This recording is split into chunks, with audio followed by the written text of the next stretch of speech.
நடைப்பயிற்சி பல்வேறு நன்மைகளை வழங்குவதாக பலரும் நம்புகிறோம். மருத்துவர்களும் பரிந்துரைக்கிறார்கள்.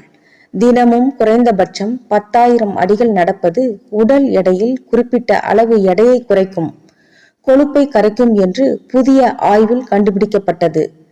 கல்லூரி இளைஞர்கள் 120 பேரை 6 மாத காலத்திற்கு ஆய்வுக்கு உட்படுத்தினார்கள்.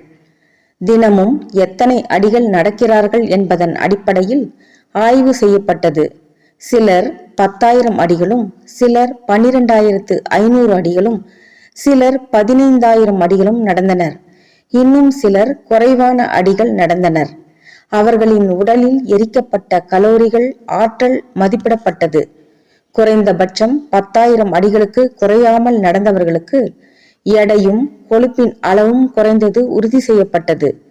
குறைவான பயிற்சி நல்ல பலனை தருவதில்லை என்பது குறிப்பிடத்தக்கதாக அமைந்தது. அமெரிக்காவின் பிரிகாம் யங் பல்கலைக்கழக ஆய்வாளர்கள் இந்த ஆய்வு முடிவை வெளியிட்டுள்ளனர்.